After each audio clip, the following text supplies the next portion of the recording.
Tuturuan ko kayo kung paano maging masarap ngayong Noche Buena.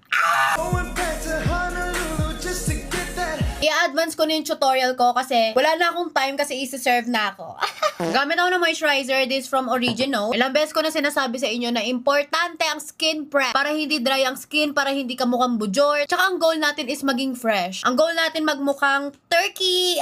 Pag hindi ka nag-skin prep, hindi ka magmumukhang turkey. Magmumukha kang Andox. Mag-spot concealing na ako. This is from NARS. I'm in the shade Ginger. Alam nyo, for Christmas, ito iparegalo nyo sa boyfriend nyo. Pag hindi kayo naregaluhan ng ganito ng boyfriend nyo, run. Huwag kayo dyan. Red flag, baho. Pero pag naregaluhan kayo, gak! Hindi muna natin yan i-blend. Hayaan muna natin yan maluto. Make sure linisin nyo muna yung eyebrows nyo bago kayo magkilay. Para kapag naglagay kayo ng eyebrow products dyan is talagang kumapit sila. Gamitin ko for my eyebrows today is from Colourette. Ito yung bago nilang product, I think. Anong toss nyo doon sa 500 peso budget for Noche Buena? Tingin nyo ba kasya yun? For me, statistically, mathematically, scientifically, no. Kasi ano ba, te? Ano ba yung handa natin? Pochi? Ay, kakaiba tong Colourette. Kasi tinan mo, the other side is ganito yung itsura niya. Tapos yung other side is ganito yung itsura niya. Oh, bless. Tapos may nagsabi, sa 500 pesos daw, pwede ka nang bumili ng corned beef. Minsan lang mangyari ang Noche Buena. Tapos gusto mo corned beef lang kainin natin. Eh kung sabunutan kita. Magka-carve out na ako ng kilay ko. Any concealer would do. Itong part na to talaga is hindi ko pwedeng skip. Kasi feeling ko kapag pangit yung kilay ko, pangit na yung buong makeup ko. Pag magulo ang kilay mo, magulo ang buhay mo. Kaya ayusin mo yan. For the foundation, ito yung gagamitin ko. This from BLK. Naalala ko dati, bago mag 2025, magiging iconic daw ang 2025. Parang di naman, kasi na-depress ako ngayon 2025. Magba-bronzer na ako. This from Vice Cosmetics. Pero wala na siyang label kasi sobrang tagal na kasi nito sa akin, te. I think parang 2022 or 2023 pa ata sa akin to. Pero I still use it.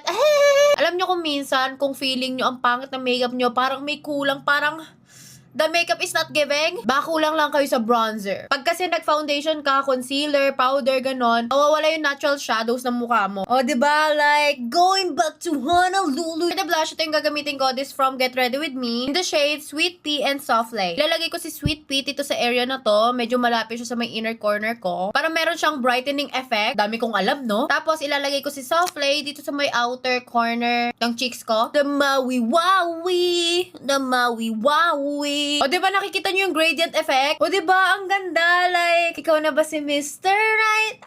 Nakalimutan ko mag-nose contour, kaya gagawin ko na siya ngayon. Alam nyo, may sasabihin ako sa inyo, nanghihina na ako kasi wala pa rin ako nakikitang gwapo ngayong taon. Like, seryoso ngayong taon, wala akong nakitang gwapo. Ba't parang lahat ng gwapo nagtatago? Ano? Ang sasama ng ugali nyo, ayaw nyo magpakita. Pag nag-nose contour kayo, make sure i-connect nyo dito sa may kilay nyo. Dito sa may brow bone, pababa. That way, magmumukhang natural talaga yung contour mo. O, diba? Minsan talaga yung gusto kong contour sa ilong, yung parang hindi na ako nakakahinga, yung parang maglalagay ako ng concealer. Again, 1 to 2 shades lighter than my skin tone. Ang tanging wish ko for this Christmas is sana next year, tanggalin na natin yung clean girl. Parang awa nyo na. Naway lahat tayo ay maging transformer. Tsaka may isa pa akong wish sa lahat ng local brands, please, maglabas kayo ng brown lip liner. Lahat ng local brands, lagi nilalabas na lip liner. Pink, light pink, dark pink, mauve, red. Ayaw nyo ba sa brown? Parang ang meron lang ata ng brown lip liner is Get Ready With Me, Sunnies, tsaka Strokes. Yun lang. For the powder, ito yung gagamitin ko ngayon. This from BYS. First time ko itong gagamitin, so hindi ko alam kung maganda pa to or hindi. Pero sabi nila maganda daw. Oh my God! That is so pretty! Wala, ang ganda. Sarap, parang nyog. Magpa-powder blush na ako and may bago akong gagamitin. Ang cute-cute na to. This from Charlotte Tilbury. Ang ganda, diba? Oh my God. Feeling ko talaga hindi ako babae. As babae, ito lang yung gusto ko. Ito, makeup, yung ganon-ganon. Buhok-buhok. Yan yung gusto ko. Pero hindi ako mahilig sa bag. Hindi ako mahilig sa heels. Alam nyo saan ako mahilig? Sa barena. Alam nyo yung barena? Sa drill. Yung mga drill. Doon ako mahilig, te. Tsaka gusto ko yung idea na nagpapalit ng gulong, nag-aayos ng mga cabinet, nagwo-welding. Kasi, ewan ko. Tsaka alam nyo ba, fun fact, akala ng parents ko dati is lalaki ako. 2 beses sila nagpa-ultrasound and sabi nung OB, lalaki yan, ma'am, sir. And dapat ang pangalan ko ay John Paul. Sarap, ducks the ducks. Paglabas ko sa tiyan ng nanay ko, ay, may bila. Kaya naging Paula.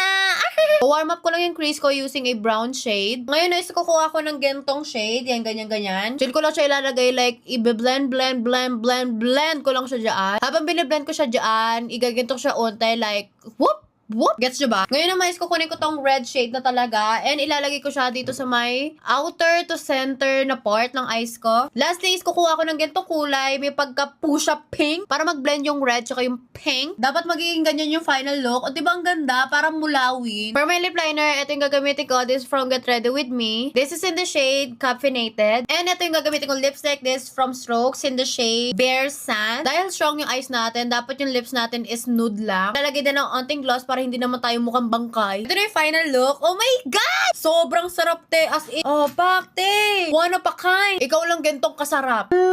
Blessed, te. Oh, pakte. Ganyan ang gusto ko. Hindi pare-pare yung itsura ko. Yun lang. Bye-bye!